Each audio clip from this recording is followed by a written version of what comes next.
being organized, with what you're doing with your business, I think is really important. Everything from, the financial side of your business to the way things operate, the way that a future team might operate, the way you just kind of keep yourself organized, I think is critical.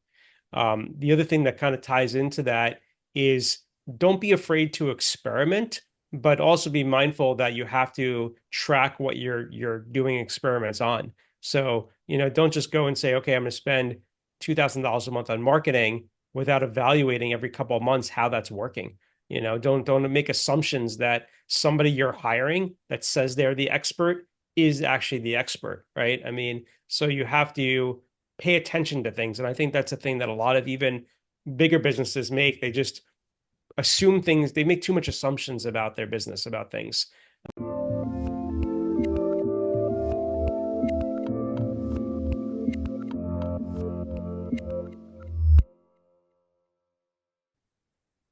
Hey everyone, this is Devin Miller here with another episode of The Inventive Journey. I'm your host, Devin Miller, the serial entrepreneur that's grown several startups into 7 and 8 figure businesses, as well as the founder and CEO of Miller IP Law, where he helps startups and small businesses with their patents and trademarks. If you ever need help with yours, just go to strategymeeting.com, grab some time with us to chat, and we're always here to help. Now, today we've got another great guest on the podcast, Jason Kramer. And Jason started his journey since he was young, always being a person that was interested in the arts and being on the creative nature. After high school, went off to Syracuse University and got a graphics design degree. Worked for a few advertising agencies in the New York area, both big and small. Also was doing some freelancing on the side. Freelance agency became the full-time gig. I did that for about 16 years, sold that business, and started the new business, which is doing leveraging outbound marketing. So with that much as a overview, welcome on the podcast, Jason. Thanks, Devin. Appreciate the invite. Absolutely excited to have you here. So I gave the kind of the 30 or the 45-second version to a much longer journey. But why don't we rewind and unpack that a bit and tell us a little bit about how your journey got started, kind of growing up, always being on the more of the creative side and going off to Syracuse University. Yeah, absolutely. The cold lake effect snow of Syracuse, if anybody doesn't know lake effect weather, but it's certainly something to experience. Yeah, my journey, even as a young kid, Devin, I always loved things that were creative, tinkering with things, building things, very hands-on. I was probably the only kid in my neighborhood, at 8 or 10 years old that had a workbench in the garage and was building things and something broke around the house. It was, the 12-year-old me fixing things. My father was not handy at all. And so, going into college, I really didn't know what I wanted to do. I know I loved art. I know I loved computers. And it wasn't until I went to Syracuse that I was able to combine those two passions into graphic design, which before then I didn't even really knew what that was. And so, as you mentioned, that career started working for lots of different agencies. I took the route, which I think a lot of people maybe now don't do as much. Perhaps they do, but I was freelancing a lot. I was freelancing for, Saatchi and Saatchi, big brand named agencies, global agencies, to agencies you've never heard of. And I did that for about a year.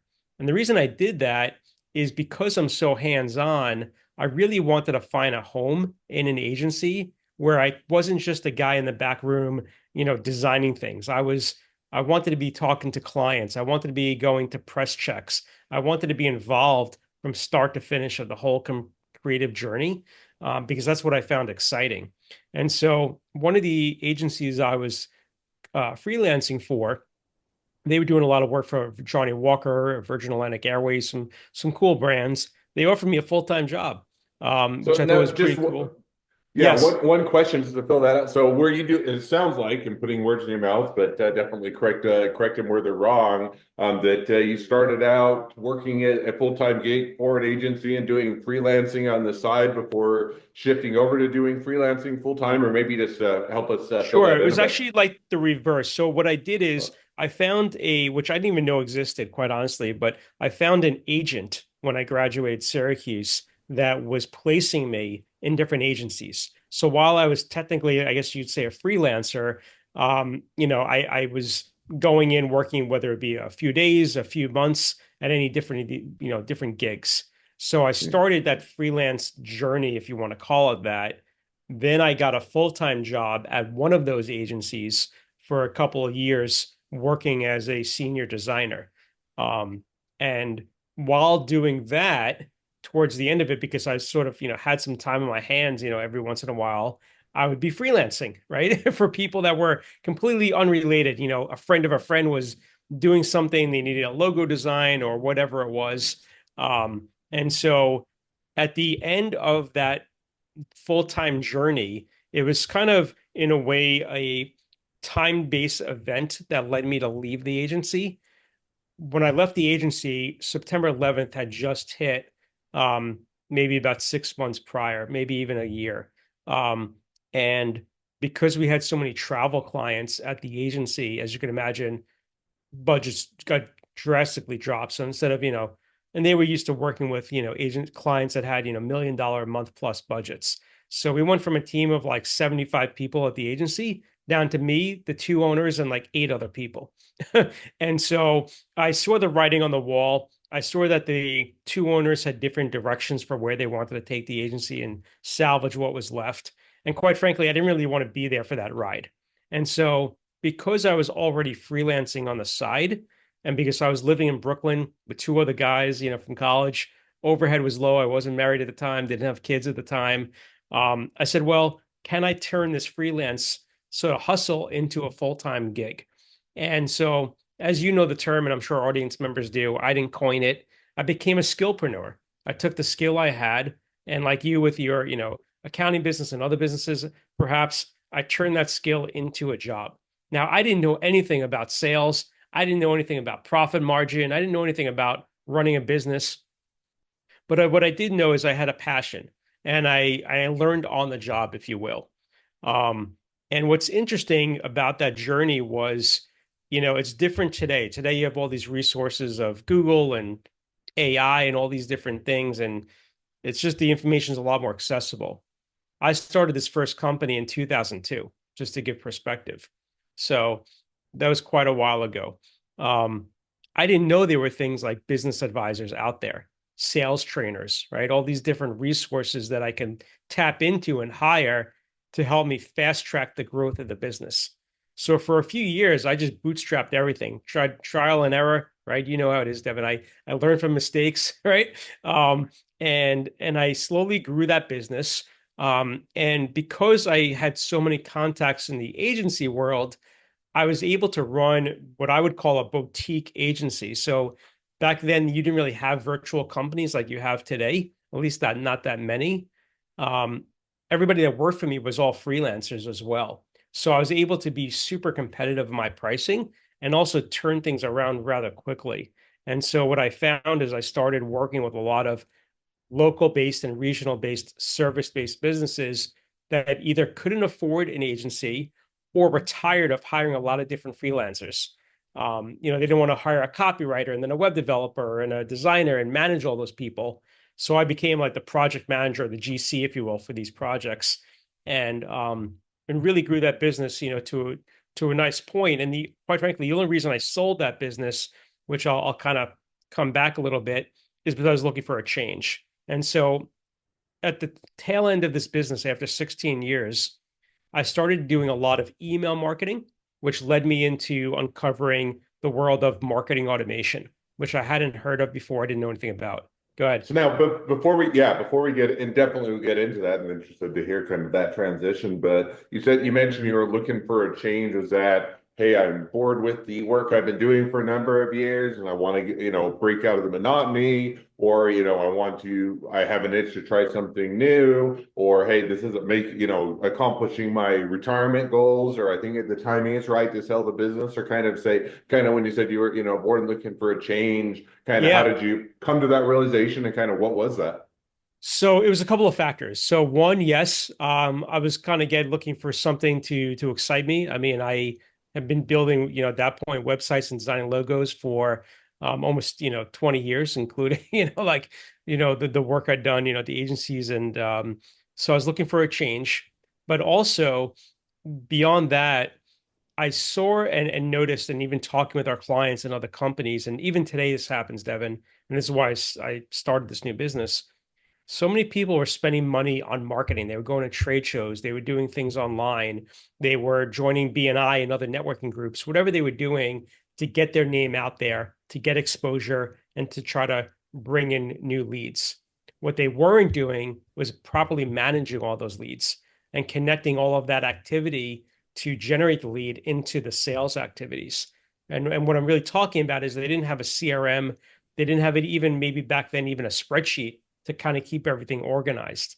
And to Hmm. me, that was a huge opportunity that needed to be solved. I knew back then, which is what I still kind of have my mantra today, software does not solve problems, people solve problems. And so I said, well, this is something that I'm interested in because A, as much as I like the creative side of things, I love process. I love data. Like it always, that always also intrigued me.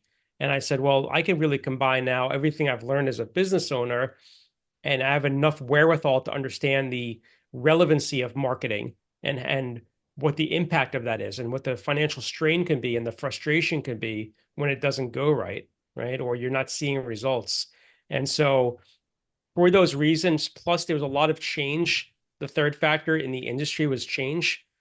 There were no, and when I started, there was no Upwork, there was no Fiverr, right? There were no online places to go get a logo design for 99 bucks. It just didn't exist. And so what I saw was that a lot of people were reaching out to me towards the end of that business saying, well, what do I have to spend, $5, $10,000 with you to design a logo? I could get one for $100 at this other place.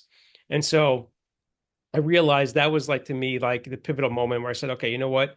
I need this change because those types of people are not my customer anyway, right? They're looking for something just, a throwaway, if you will. They're not looking to invest in whatever it is they're trying to do with their branding and their marketing. So those were the three main catapults that led me to make the decision to sell the business, exit, and start this new company. Now, when you made that exit, did you already have the next business in mind? You said, hey, this is where I'm going to go or the direction I'm headed? Or is that kind of an iterative process or did it take a bit of time or kind of, what was that? How did you land on kind of the business, which is what you're doing today and kind of get that going? Yeah. So I will tell you, it was one of the hardest decisions of my life to listen. I mean, it was like my baby, right? I mean, I built this business from nothing and I really honestly thought for many years that I'd be in this business until I retired. It was just kind of what I knew and what I was comfortable with and what I thought I was good at, and my team was good at. So while as I mentioned, at the end of this business, so let's say the last maybe 3 years or so of owning the prior agency that I had, we started doing a lot of work with a product called SharpSpring, which it still is a marketing automation platform, very similar to like HubSpot, which I'm sure a lot of audience probably knows better as a name recognition. And we were already a certified partner with this company and selling this product to some of our current customers we had.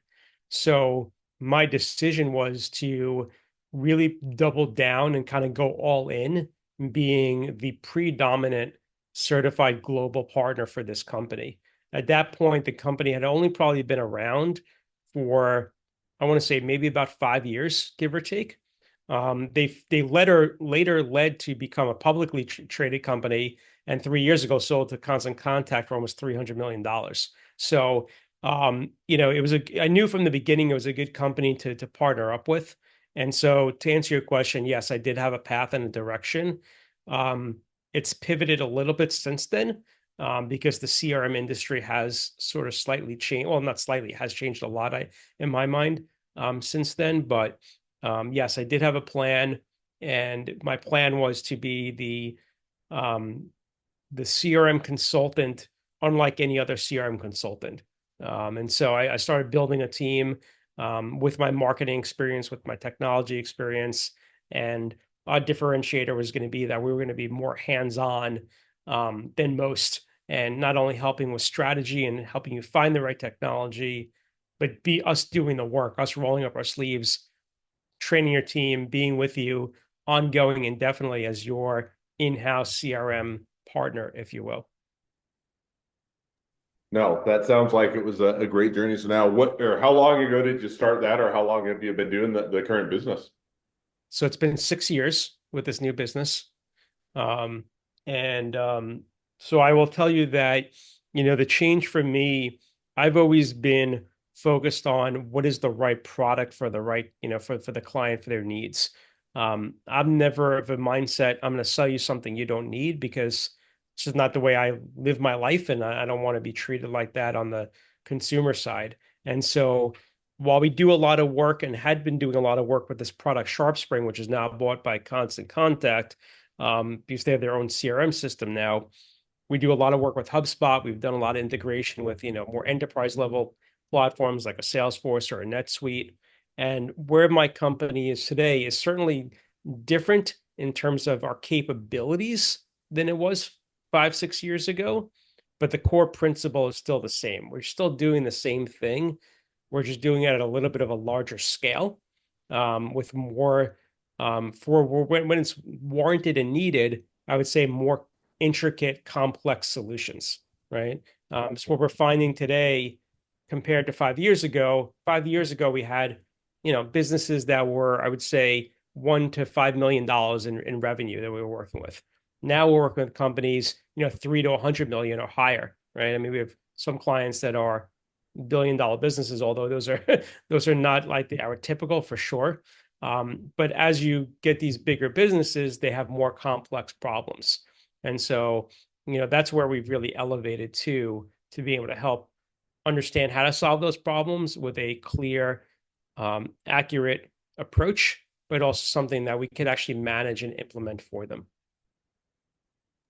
Oh, that's awesome. And sounds like it's been a good evolution and kind of figuring out kind of where that sweet spot is and also kind of which the businesses are the main targets for you guys. So now if you're to kind of say that's kind of where the present day and now looking out kind of, the 6 to 12 months, and it seems like with, a lot of especially service-based businesses, online digital, and that you always have the impact, and some people look at it as it's a detriment and other people look at it as a positive and a tool of AI and some of those other integrations. But just in general, looking out over the 6 to 12 months, kind of where do you see things headed, or kind of what's next in store for you? Well, I think there's certainly still going to be, a lot of change. I mean, the reality is there's hundreds, if not millions, of pieces of software out there, right? Hundreds of thousands. I mean, everybody listening knows that there's some software to some level. I'm sure if you pick up your phone, you probably have 40 apps right on your phone at least, right? That's software. And so software is not going anywhere. I think software certainly is going to get, perhaps more niche, right? You're going to have different things doing other small little tiny things, but I think you're also going to see people that claim they can do everything. So I have no allegiance to really, any particular software in the sense of I can only work with one. But there, for example, a common trend I'm seeing is I talk to people who use Monday.com for project management. And they're like, oh, yeah, we also use it for our CRM. I'm like, but it's not a CRM. And so, you have, think a lot of, which you've always had in advertising, in marketing, a lot of false communication that it's trying to make a piece of software seem like it could do a lot of things, but it's really not doing really all of those things, or it's not doing them all well. And so where I think the trend is going to be is there's going to be more confusion in the marketplace about what type of product do I need. And my advice has always been, don't look at the software. Like, study your business, study where the gaps are, excuse me, where the problems are, where the inefficiencies are, who in your team is going to seek to leverage this new tool that you might want to use, and what are they going to be doing in the system? What kind of responsibilities or roles will they have? Without any of that, you can never go look for a piece of software if you don't really know what the software is going to be solving, right, for your business. And so I think that, the shiny objects out there, right, in terms of software, everybody's doing these cool little demos, or they make something look really easy. It's not easy to implement these tools. It is sometimes difficult, but when you've been doing it for as long as our team has been doing it, it's relatively easy for us, and that's why we're so efficient at it. Um, as far as AI, only because you brought it up, Devin, I don't think AI is going to magically replace salespeople and do everything that a SDR or a salesperson would do. It will help for sure in some aspects. I think AI is going to play a huge role in reporting when it comes to CRM. I think it's I mean, you already see that even with ChatGPT and other tools where you can just ask it to do things or ask it to process data you already have. And it's amazing, right? I mean, we've both seen it of what it could actually do. I think that's going to play a huge pivotal role. Every CRM out there, there's limitations, there's no doubt of what it can do in terms of functionality reporting. But I think you're going to see AI step up, whether it's natively built into the CRM or tool you might use, or it's just going to be like a ChatGPT type product. Um, you're going to see more and more uses of that. And I think people are going to be more introduced, if you will, to the prompts on how to use these tools.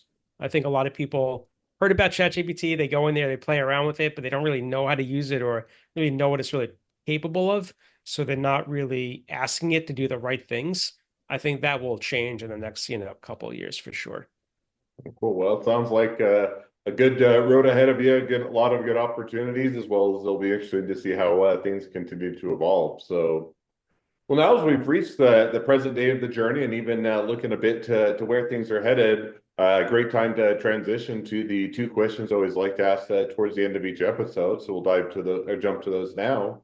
So the first question I'd like to ask you is, along your journey, what was the worst business decision you ever made? What did you learn from it? So I say that the worst business decision early on was taking on clients that I saw a few red flags, right? You're hungry for business.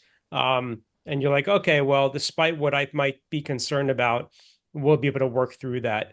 And every time that ever happened, it never ended well, either for us or for the client, right? Or for both of us. So fortunately enough, where we are with our business, we certainly turn away a lot of business. The things that we see are not a fit for one reason or another. We respectfully just decline. So I think that's one life lesson for anybody out there listening. If you feel a red flag, you feel uneasy about a deal, about something going on with the business, stick to your gut because your gut is almost always right. And that would just be my advice is like, don't keep making the same foolish mistakes over and over.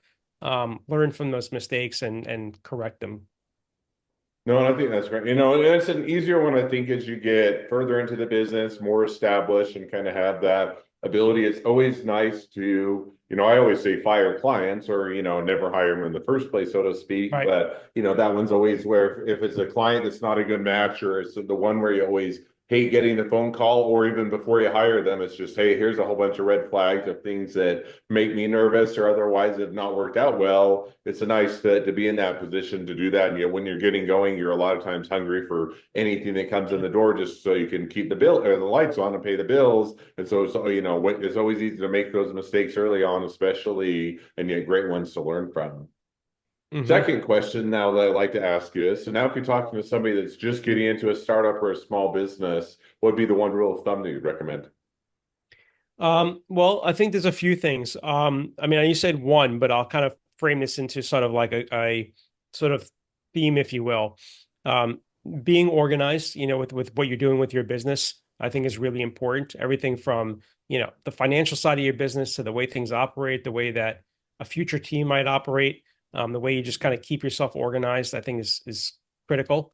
The other thing that kind of ties into that is don't be afraid to experiment, but also be mindful that you have to track what you're doing experiments on. So, don't just go and say, okay, I'm going to spend $2,000 a month on marketing without evaluating every couple of months how that's working.